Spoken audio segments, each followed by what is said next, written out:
to overlap with yours. If I don't know football, how can I get you ready for football, right? And you need to understand a little bit of what I'm doing. Return to play, injury prevention, the athletic training staff. Understand what I'm doing. I want to understand what you're doing. We've all got to overlap. And this is an olive branch from the strength staff to the football staff saying, hey, we're reaching out and we're coming over to your side and we're going to close all those gaps so that nobody falls through the cracks. And fun, enjoyable, a lot of times that's bad, right? Like we want to make these kids miserable. But they like it and they get after it. It's easier to get someone to work hard. They're enjoying it. They're having fun. Here's the same video. So in light of everything you learned, you can see how Cam, which I doubt it'll play, but no, it doesn't. You remember what it looks like. He basically makes the dude fall down by stopping. Next guy accelerates past him, touchdown, right? Everything we work on is in that play. Perception, action, acceleration, deceleration. Everything we work on encapsulated in that moment. What is representative learning to us? Capturing that moment. How can we best capture that moment, put guys in position to do that over and over again in as many different moments as we can think of. Here is, oh shoot, here's my contact info. My email, my cell phone. I may work at Texas Tech, but 510 is Oakland, California, home of the world champion Golden State Warriors. No laugh, sorry.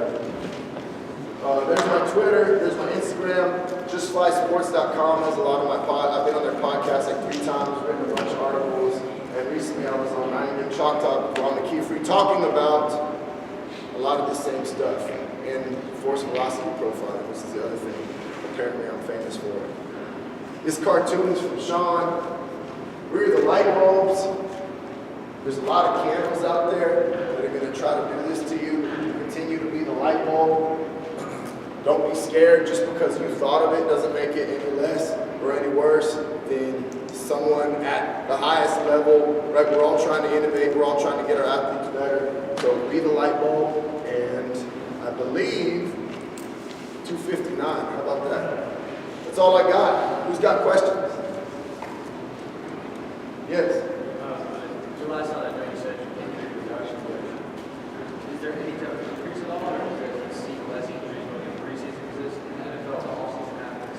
I feel like in preseason, there's such an increase in non-contact injury. So injury, to me, the biggest, and this has been scientifically shown, so the biggest predictor or the biggest cause of injuries is a sharp increase in training load. That's the number one. That's the number one cause of injuries. So if they're doing nothing, to the extreme, if they're doing nothing, and then they do a ton of stuff, that's going to cause injuries, right?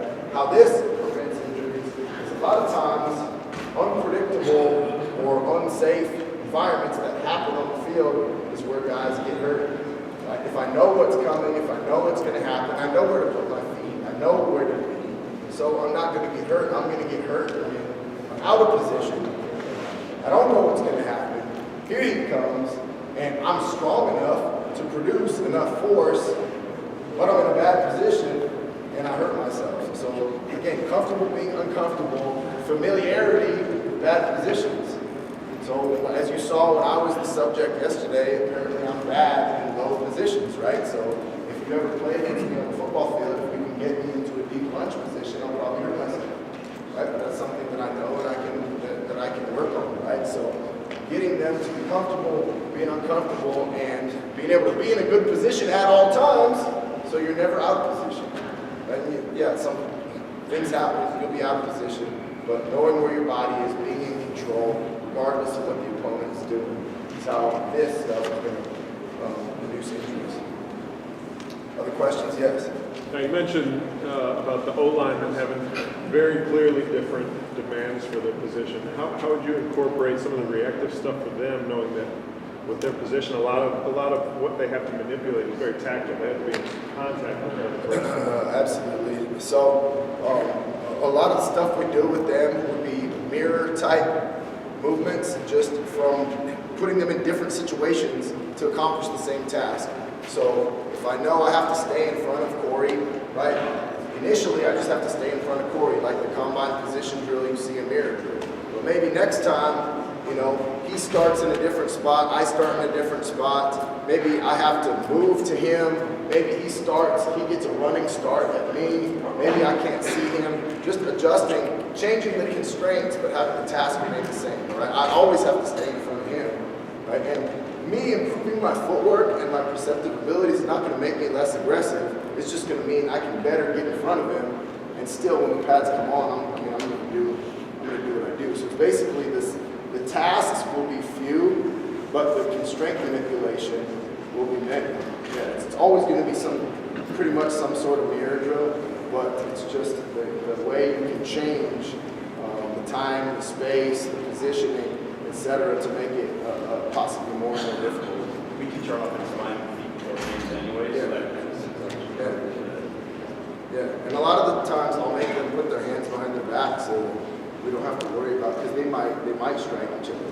You know, they might be pissed, I don't like him. Hands behind the back. Any other questions? Yes? So when you're with those one-on-one drills, how far do you typically skew it in terms of like 3-on-1, 2-on-1 before you start changing different constraints? So I'll change the constraints before I'll start adding people. So I'll make the space bigger. I will change the starting position, and adding people usually comes fast. My favorite, one of my favorite variations would be to put the defender closer and closer to the offender, sometimes even to the point where realistically he's going to be even with me by the time I even get to him, and now I almost have to chase him, right? So it's about changing where I am relative to him. The closer I am, the quicker I have to move. The farther away I am, I have more time to perceive, but he's also got more things that he can do, right? So the task is usually going to be the same. He's got to get from point A to point B, but as you saw in our deal yesterday, I mean, it's really infinite, the amount of things you can do to manipulate it, and then adding people will come after I increase space, after I change as many starting positions as I can think of. That would still apply, right? It has to be realistic.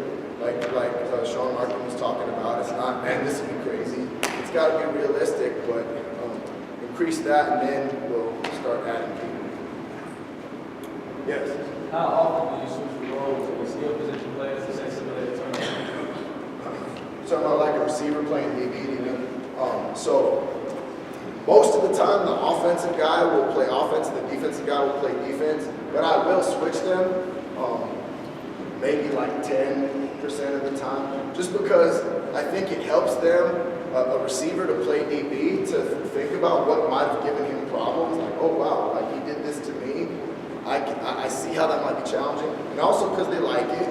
You know, again, it's just squeezing effort out of them. Like if I'm a receiver, he's a DB, he's been locking me up, I can do the same thing to you, dog, you know, like, and off we go, so. Yes. You mentioned working with athletic trainers. Do you know if they're doing anything different on their end for like rehab to get them ready to come and do the things that you're doing with? Right, so I actually, the more trust that I've gotten from the athletic training staff, I actually get the dudes pretty early. Like as soon as they can really move at all, they come to me. So I've got them really early on. The only time the athletic trainers, and I'm not talking about rehab modalities, I'm not talking about like what happens in the training room.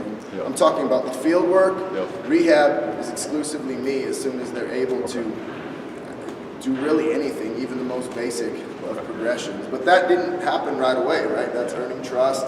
And again, showing that I understand the challenges of what you're going through. Let's meet in the middle. Let's overlap for the benefit of the athlete. Anybody else? Yes? With all line, you still use belts and straps? Yeah, usually not flags, but mostly belts. Although, kind of piecing these two questions together before, when I have the injured group, I might have 5 different positions, right? I might have an O-lineman, a receiver, a DB. In that situation, the O-lineman will play DB sometimes or whatever. It's not the end of the world. right, in that situation. So some of you guys that are maybe private sector and you got 5 different positions, they can play other positions. You know, just make sure that you have something that's for him. All right, this is for you. This is your drill, etc. Guess what? Now next drill, you're an O lineman. You're going to be playing D line, or you're going to be doing whatever. It is what it is. Not the end of the world, but anybody? Can we hold it for the end while we're a little over? Is that possible, John? This is the one you guys want to hear now. Man. That was just I just got y'all warmed up. This is it right here. Anyone who wasn't able to ask questions, obviously, of Scott, I believe that you welcome knowledge, especially in regards to the practical application of some of these ideas. So by all means, I definitely want you to be able to explore some of those questions, concepts, ideas with him, and especially with the way that he goes on and incorporates these things. The next individual who's going to be presenting, and we're going to go right on into it because we're already running a little bit late based on where the schedule has fallen. Is going to be Cam Joss here, who is speaking from the Francos, and I want to tell a little story about Cam simply because our relationship started a number of years back, and simply we were both willing to sort of push ourselves out of our comfort zone, push ourselves more into a bigger, deeper learning zone, even though we had already been seeing and finding success with our respective athlete populations and athlete groups. So I think that which what Cam is going to be able to discuss today is going to have some thought-provocation to it. Is that correct? Is that which one is lined up? It's a little bit. Just a big question. Little thought-provoking. So we don't mind any thought-provoking here, and we're just going to kind of run with that along that same lines.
Right there.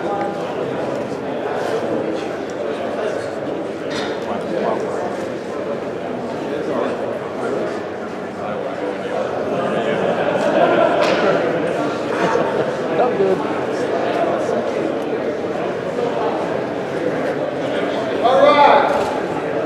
Like I was going to try to do with my introduction just a moment ago, sort of as Scott laid the foundation for who's coming up next. My good friend, my man Cam Joss, is the trifecta, I guess, of the movement mafia, as Scott puts it. I don't think Cam will be doing any rah-rah types of cheers here, most likely.